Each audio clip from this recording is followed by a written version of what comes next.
ACP प्रतिमा hello चाचा, क्या?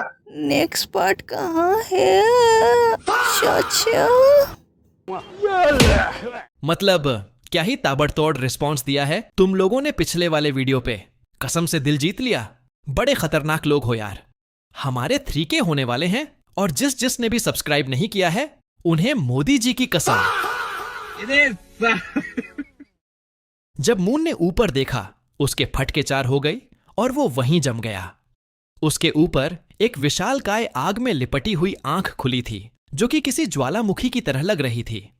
उसने अपने चेहरे को बचाने के लिए हाथ उठाए। उसके मन में कई सारे इमोशंस का तूफान चल रहा था और नर्वसली ब्लैक बुक से कहा कि ये एक ईविल गॉड है।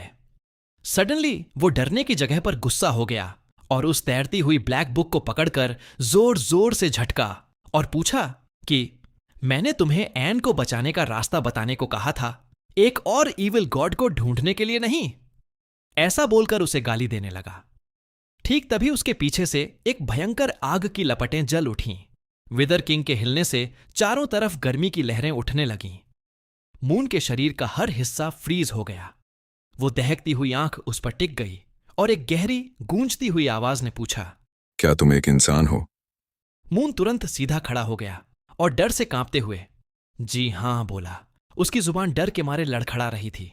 ऑकवर्ड होकर उसने बोला, मिस्टर विदर। नहीं विदर, गॉड, आप मुझसे क्या चाहते हैं? और कहा कि अगर मेरे से संभव हुआ तो आप जो भी कहेंगे मैं वो करने को तैयार हूं। इससे पहले कि वो कुछ और कह पाता, सामने से विदर गॉड ने एक सवाल पूछा, क्या तुम्हें पावर्स चाहिए? तभी आसमान में अनगिनत जलती हुई आंखें पनप उठीं, जैसे कि कोई ज्वालामुखी का समंदर हो। मून ने एक नर्वस स्माइल दी और पूछा कि क्या ये आपकी पावर है? उसने उस काली किताब की तरफ देखा, एक डाउटफुल एक्सप्रेशन से पूछा कि क्या सच में एन को बचाने का यही प्लान था? किताब बिल्कुल नहीं हिचकिचाई। उसने अपने पन्ने पलटे और एक पन्ना निकाला जो पर्पल ब्लैक एनर्जी से चमक रहा था। मून की आंखें फटी की फटी रह गईं। वो डिसबिलीफ में बड़बड़ाया कि कहीं ये विदर गॉड को गुस्सा ना दिला दे। और फिर ब्लैक बुक ने एक पन्ना गॉड के सामने भेजा। विदर किंग ने उस कागज को देखा। उसकी लपटें नाराजगी से कांपने लगीं और उसने अपनी आंख सिकोदते हुए एक आवाज निकाली। फिर अचानक गॉड ने ऐलान किया कि ट्रांजैक्शन पूरा हो गया है। मून हैरत से दंग रह गया।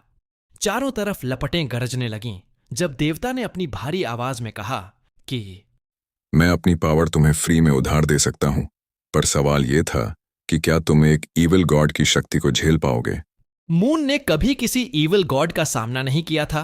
उनसे गिफ्ट मिलना तो दूर की बात थी। उसने अपनी आंखें बंद कर लीं और बड़े ही फिल्मी अंदाज में मुस्कुराते हुए खुद से कहा, अगर जरूरत ना होती तो मैं कभी बुरी शक्ति को हाथ ना लगाता। पर क्या इसके अलावा मेरे पास कोई और रास्ता है? बाहर एक लड़की मेरा इंतजार कर रही होगी जिसके 2 बड़े बड़े बैलून हैं और सेक्सी लॉन्ग लेग्स के साथ साथ एक अच्छी फिगर भी है। वो सिर्फ मुझसे प्यार नहीं करती बल्कि रोज एक टाइट ब्लैक ड्रेस पहनती है।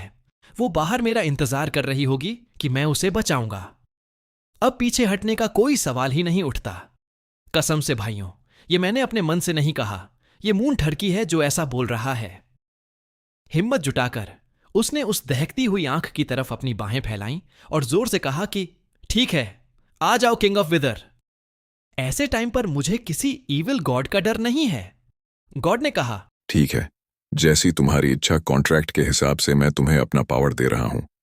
तुम एक दिलचस्प इंसान हो। लपटों के बीच से एक हल्की हंसी सुनाई दी और वो तेजी से घूमते हुए एक विशालकाय आग का हाथ बन गई जो उसकी तरफ बढ़ा। आवाज ने चेतावनी दी कि वो इसे झेल पाएगा या नहीं, ये तो वक्त ही बताएगा। मून एक पल के लिए डर गया क्योंकि कोई गारंटी नहीं थी। फिर उस हाथ ने उसे छुआ।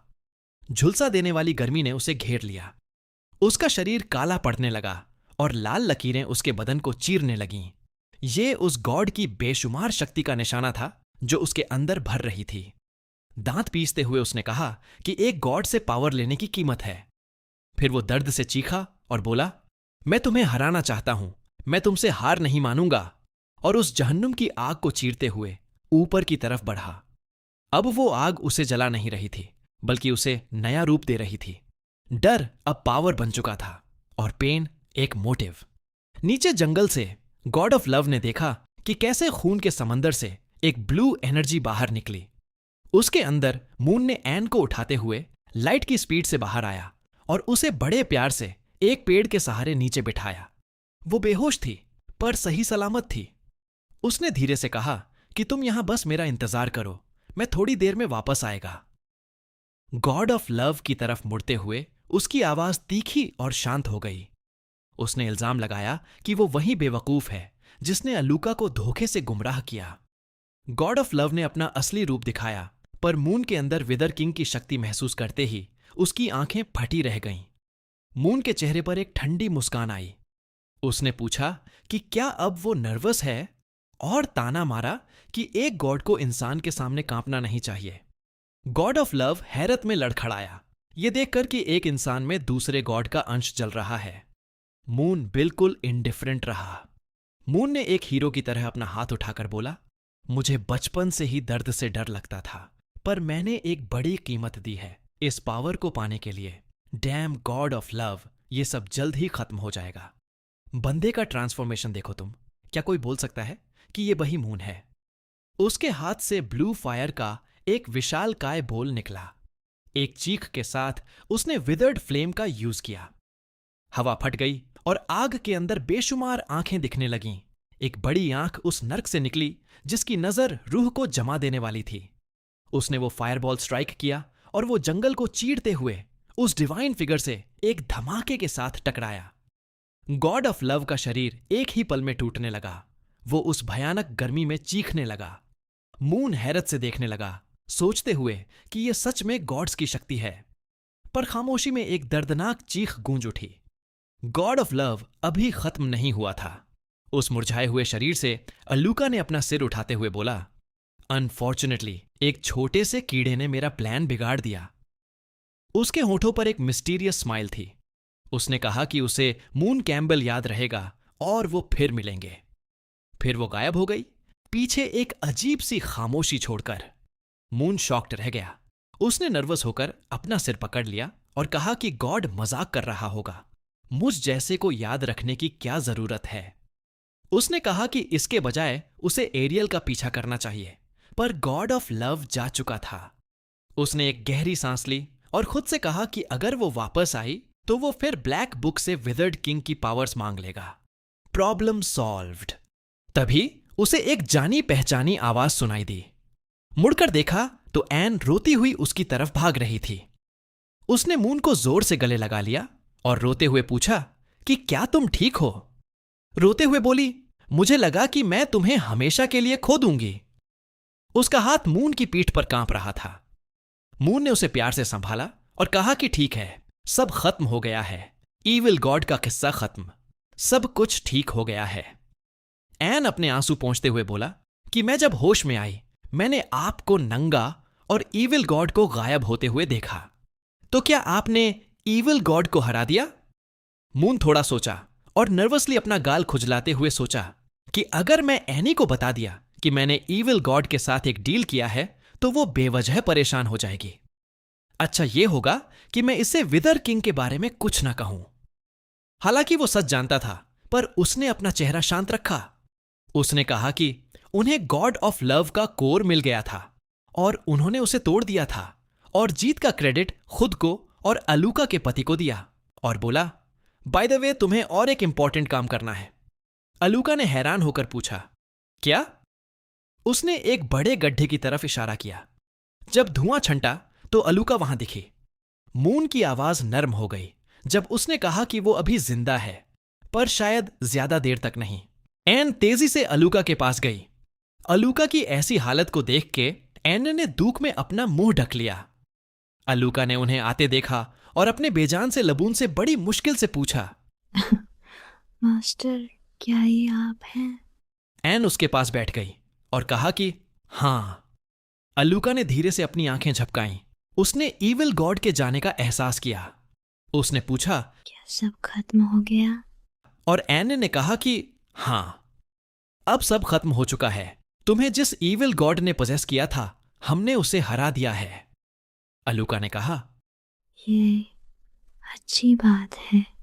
राहत तुरंत घाम में बदल गई जब अलूका ने माफी मांगी और कहा कि मैंने आपको निराश किया। एन ने पूछा, तुम कहना क्या चाहती हो और तुमने मुझे निराश कैसे किया? अलूका ने अपनी बैक स्टोरी बताई। अलूका ने कहा, असल में मेरा इवल गॉड से पोजेस होने से कोई मतलब नहीं था। मैंने आपको झूठ बोला क्योंकि मैं नहीं चाहती थी कि आप मुझे छोड़ जाएं। मेरा कनेक्शन इवल गॉड से काफ़ी समय पहले से ही था। मैं कई बार अपनी हेल्प के लिए उनसे मॉन्स्टर क्रीचर का ट्रेड करती थी, पर रॉड अपने काम में इतना बेहतर था कि मुझे इवल गॉड की ज़्यादा हेल्प लेने की ज़रूरत ही नहीं पड़ती थी। उस समय मैं उसके बराबर तो नहीं हो पाई, पर इवल गॉड ने भी कभी कुछ अनयूजुअल बिहेवियर नहीं दिखाया था। एन ने पूछा, आगे क्या हुआ? क्या तुम फेल हो गई? नहीं, मैं कामयाब हुई। उस रात रॉड ने भी कहा कि वो भी मुझसे प्यार करता है, लेकिन हम दोनों साथ में नहीं रह सकते। एन ने पूछा, क्यों? अगर तुम दोनों एक दूसरे से प्यार करते थे तो क्यों साथ में नहीं रह सकते थे? अलूका ने सब बताया। क्योंकि तिया उसके बच्चे की माँ बनने वाली थी। रॉड ने कहा कि वो मुझे बहुत समय पहले से ही प्यार करता था, पर वो अपनी फीलिंग्स बताने से डरता था। एक दिन कम में रॉड ने बहुत शराब पी ली थी। नशे में होश खोकर वो गलती से तिया से टकराया और तिया ने उसे सहारा दिया, जिसका नतीजा ये हुआ कि तिया प्रेग्नेंट हो गई और ये रॉड की जिम्मेदारी थी। एक अच्छा मर्द होने के नाते उसने तिया को नहीं छोड़ा। एन ने पूछा, एक ही बार में प्रेग्नेंट हो गई? क्या तुम्हें इस बात पर डाउट नहीं हुआ? मुझे उस पर शक था और इसीलिए मैंने इविल गॉड से एक विश मांगी। मुझे जानना था कि क्या वो सच में प्रेग्नेंट थी या नहीं। एज अ रिज़ल्ट जब मुझे होश आया, मैं खून से लथपथ थी। मैंने टिया के पेट में एक होल कर दिया था, पर सब कुछ झूठ था। टिया के पेट में कोई बच्चा नहीं था। उसने रॉड को पाने के लिए ये सब प्लान किया था। अलूका ने जवाब दिया। आगे अलूका ने ऐसी बात बोली जिसे सुनने के बाद मेरी आंखों में भी आंसू आ जाते हैं दोस्तों।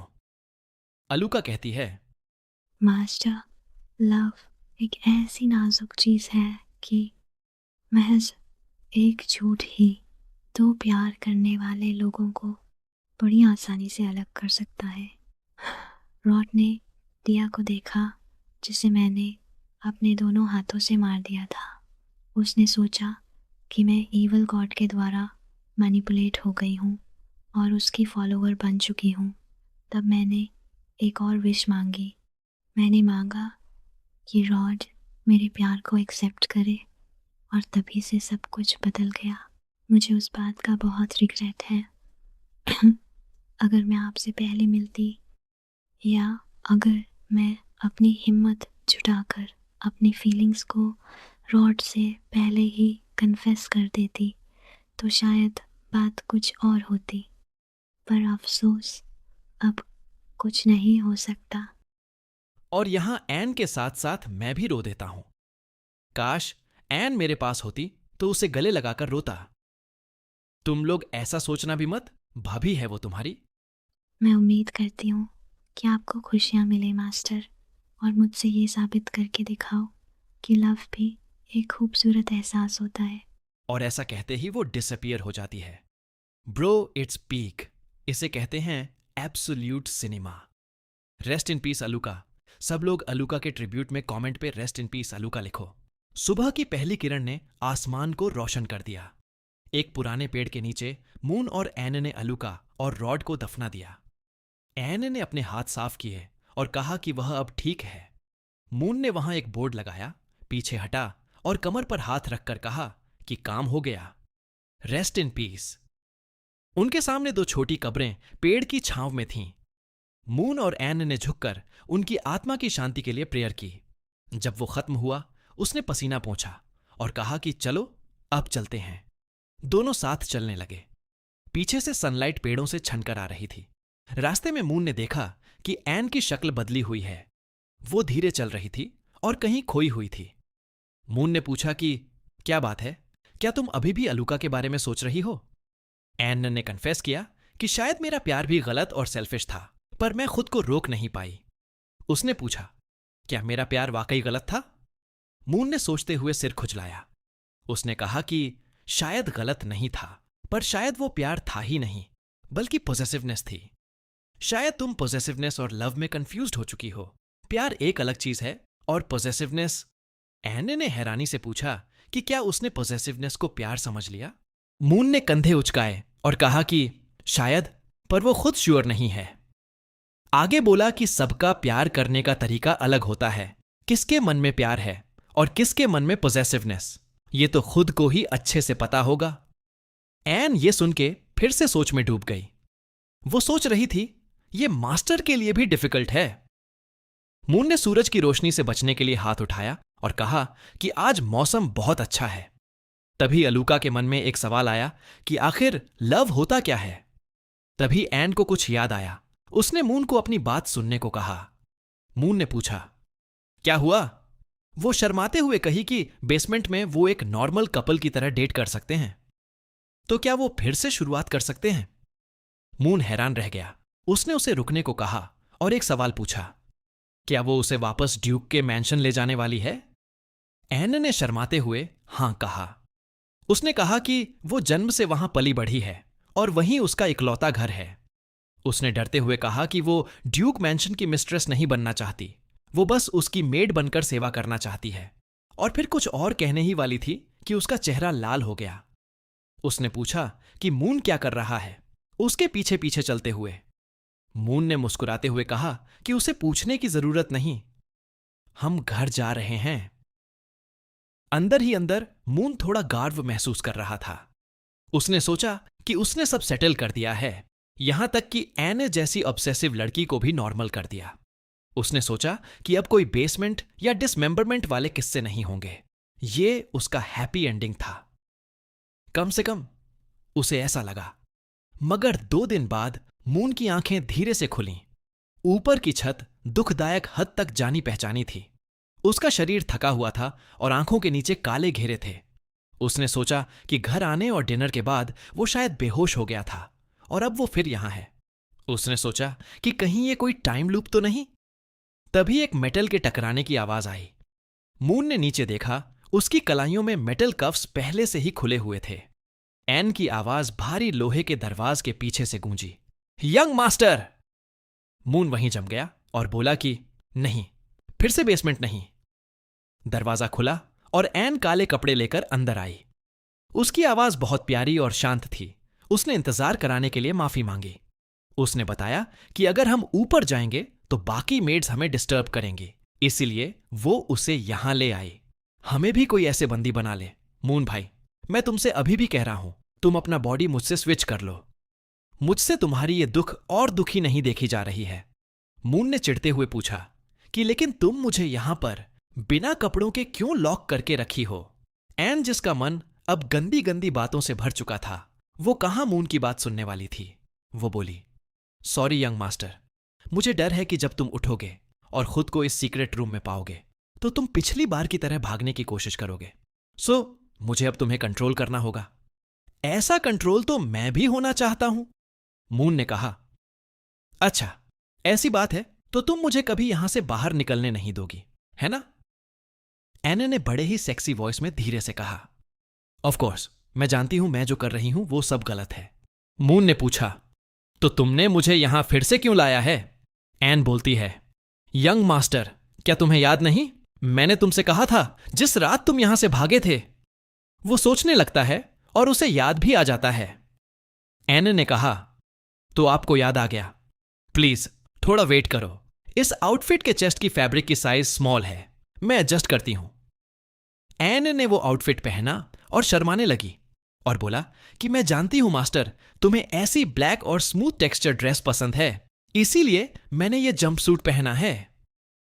और पूछा कि वो कैसी लग रही है, क्या आपको ये पसंद आया? मून ने 2 बार पलकें झपकाईं। उसका दिमाग सुन्न हो गया। उसकी नाक से ब्लड निकल गया। उसका खड़ा हो गया मेरा मतलब रोंगटे। फिर थोड़ा ओवर एक्टिंग करते हुए उसने थम्स अप दिया और कहा, बिल्कुल परफेक्ट, 10 आउट ऑफ 10। एन खुश होकर हंसने लगी।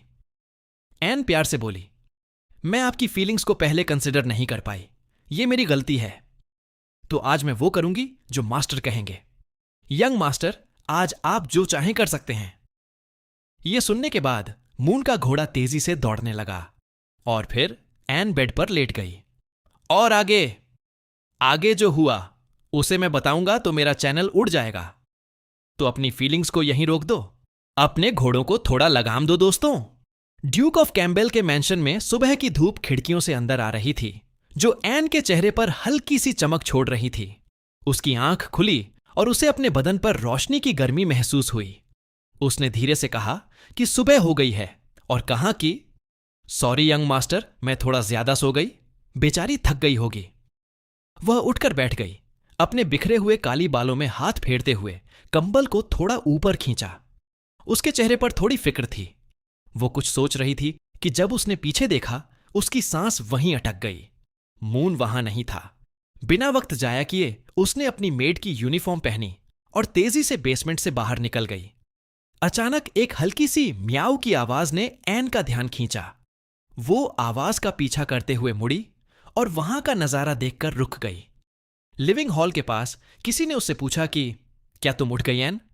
वो नोएल थी, जो एक और मेड है। वो नीचे बैठी थी और उसकी गोद में एक छोटा सा नारंगी किटन था। वहां पर एक और मेड के साथ एक बच्ची भी मौजूद थी। उन्होंने एनी से पूछा, क्या तुम्हारी तबीयत अब ठीक हो गई? क्या तुम अब ठीक हो? एन ने पूछा, मेरी तबीयत? नोएल मुस्कुराकर कैट को सहला रही थी और बोल रही थी कि अब यह बेहतर लग रहा है।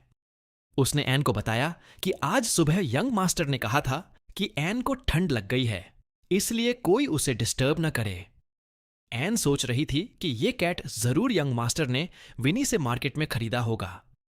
पास ही खड़ी एक अनजान लड़की ने एन की हैरानी देखी और तमीज से खड़ी हो गई। उसने अपना इंट्रो दिया कि वो विनी है, सिटी की आयरिस टेलर्स शॉप से। उसने एक दूसरे कैट को पकड़ा था और बताया कि ये सब स्ट्रे कैट्स हैं जिन्हें वो खाना खिलाती थीं। पर मेरे पेरेंट्स को कैट से एलर्जी है, इसलिए वो मुझे इन्हें घर ले जाने नहीं देते। स्कूल जल्द ही स्टार्ट होने वाला है। अगर मैं स्कूल जाऊंगी तो उनका ख्याल नहीं रख पाऊंगी, इसलिए मैं एक गुड फैमिली की तलाश कर रही थी जो उन्हें अडॉप्ट कर ले। फॉर्चुनेटली मुझे मून मिल गए और उन्होंने मुझे 2 सॉर्ड कॉइन्स भी दिए हैं और कहा कि ये मेरे ट्यूशन की फी है। मून एक अच्छे पर्सन है। नोएल ने धीरे से एन के कान में कहा कि यहां टोटल 4 कैट्स हैं, 1 मां और 3 बच्चे। यंग मास्टर पहले सिर्फ एक ही लाना चाहते थे, पर जब विनी ने कहा कि फैमिलीज को अलग नहीं करना चाहिए तो वो मना नहीं कर पाए। एन ने हल्की सी आह भरी और अपने सर पर हाथ रखकर बड़बड़ाई।